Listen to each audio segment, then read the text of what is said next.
പ്രിയമുള്ളവരെ, നമസ്കാരം. വീണ്ടും വായനയുടെ ഈ നിമിഷത്തിലേക്ക് ഹൃദയം നിറഞ്ഞ സ്വാഗതം. 2024 മലയാള പുസ്തക രംഗത്ത് ഏറ്റവും കൂടുതൽ വിറ്റഴിക്കപ്പെട്ട ബെസ്റ്റ് സെല്ലേഴ്സുമായിട്ടാണ് ഇന്ന് ഞാൻ നിങ്ങളുടെ മുമ്പിലേക്ക് വന്നിരിക്കുന്നത്. തീർച്ചയായിട്ടും മലയാള പുസ്തക വായനയിൽ വലിയ മാറ്റങ്ങൾ ഉണ്ടായിരിക്കുന്നു. പുതിയ രീതികളും പുതിയ ശൈലികളും പുതിയ എഴുത്തുകാരും പുതിയ പ്രസാധകരും ഉണ്ടായിരിക്കുന്നു. മലയാള സാഹിത്യം വേറിട്ട വഴികളിലൂടെ സഞ്ചരിച്ചുകൊണ്ടിരിക്കുകയാണ്.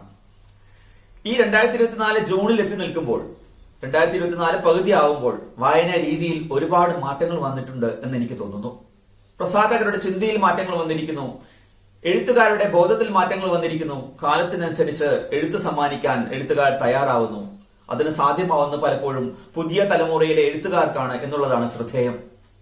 അങ്ങനെ 2024 മുന്നോട്ട് പോകുമ്പോൾ ഏറ്റവും കൂടുതൽ വിറ്റഴിക്കപ്പെടുന്ന കുറച്ച് പുസ്തകങ്ങളെ പരിചയപ്പെടുത്തുക മാത്രമാണ് ഞാൻ ചെയ്യുന്നത്. അതിന്റെ നിലവാരത്തെക്കുറിച്ചോ അതിന്റെ സാഹിത്യ ഭംഗിയെക്കുറിച്ചോ ഞാൻ അഭിപ്രായം പറയുന്നില്ല. ഇന്ന് ഏറ്റവും കൂടുതൽ വായിച്ചുകൊണ്ടിരിക്കുന്ന ചില പുസ്തകങ്ങൾ, ഒന്നാമതായി Ram care of Anandi, DC books പുറത്തിറക്കിയിരിക്കുന്ന അഖിൽ പി ധർമ്മജന്റെ പുസ്തകം. 2 ലക്ഷത്തിലധികം കോപ്പികൾ വിറ്റഴിച്ചു കഴിഞ്ഞിരിക്കുന്നു. കുട്ടികളൊക്കെ ആ പ്രായത്തിലെ കുട്ടികൾ, ചെറിയ പ്രായത്തിലെ കുട്ടികൾ കൂടുതൽ ആരാധകരായി വന്നിരിക്കുന്നു. സോഷ്യൽ മീഡിയയിലൊക്കെ നിറഞ്ഞു നിൽക്കുന്ന പുസ്തകം. അതിന്റെ മുഖചിത്രം വളരെയധികം ശ്രദ്ധേയമായിരിക്കുന്നു. അങ്ങനെ ശ്രദ്ധേയമായ പ്രമേയം കൊണ്ട് വായനാ സുഖമുള്ള ഒരു പുസ്തകമെന്ന് റാം കെയർ ഓഫ് ആനന്ദിയെ വിശേഷിപ്പിക്കാം. രണ്ടാമത്തെ പുസ്തകം ബിനീഷ് പുതുപ്പണത്തിന്റെ പ്രേമനഗരം. ഇതിന്റെയും പ്രമേയം പ്രണയം തന്നെയാണ്. ലളിതമായ ഭാഷയിലൂടെ കാവ്യഭംഗിയോടെ എഴുതപ്പെട്ട ഒരു പുസ്തകം.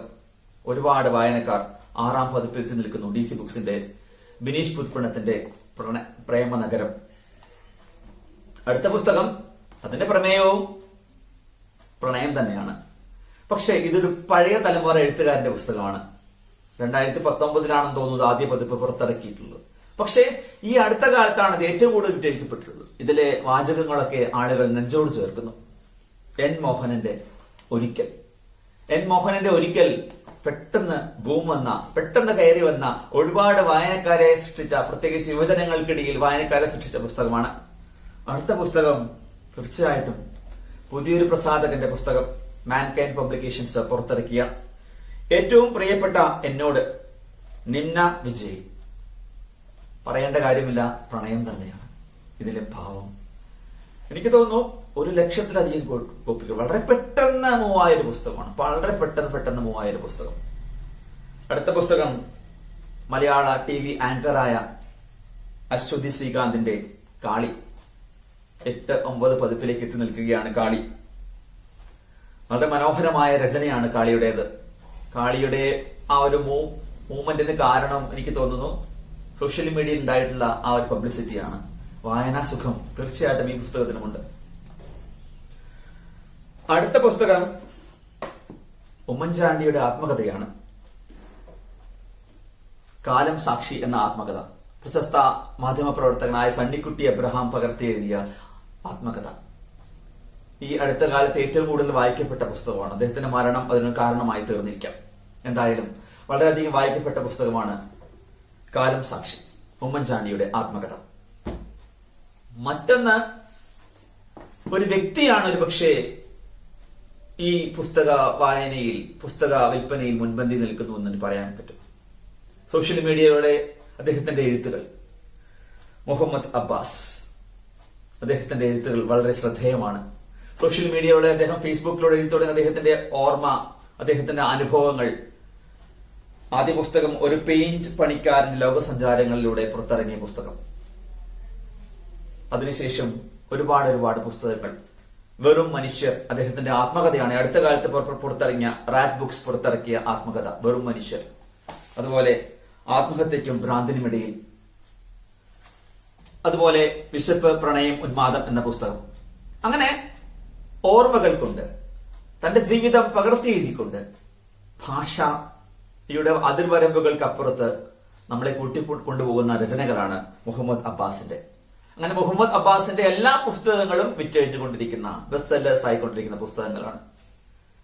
അങ്ങനെ മലയാള സാഹിത്യം വേറിട്ട ഒരു വഴിയിലൂടെ കടന്നു പോവുകയാണ്. മലയാള നോവൽ, മലയാള ചെറുകഥാ സാഹിത്യങ്ങൾ, പുതിയ തലമുറ എഴുത്തുകാരുടെ രീതികൾ ഒരുപക്ഷെ വായനക്കാർ ഇഷ്ടപ്പെട്ടു തുടങ്ങിയിരിക്കുന്നു.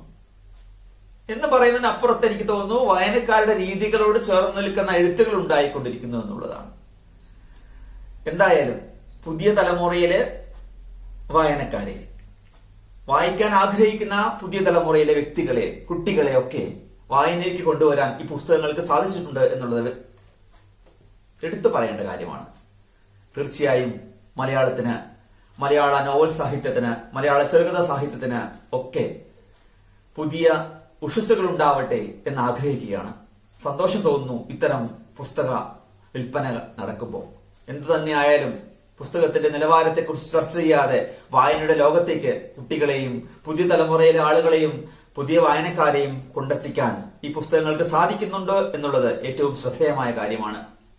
മലയാള സാഹിത്യം ഇനിയും പുതിയ പുതിയ വഴികളിലൂടെ കടന്നു പോകട്ടെ എന്ന് ആഗ്രഹിച്ചുകൊണ്ട്, പുതിയ എഴുത്തുകൾ ഉണ്ടാവട്ടെ എന്ന് ആഗ്രഹിച്ചുകൊണ്ട് നിർത്തുന്നു. ഈ പുസ്തകങ്ങൾ തീർച്ചയായിട്ടും വായിക്കുക. വായനാ സുഖമുള്ള പുസ്തകങ്ങൾ തന്നെയാണ്.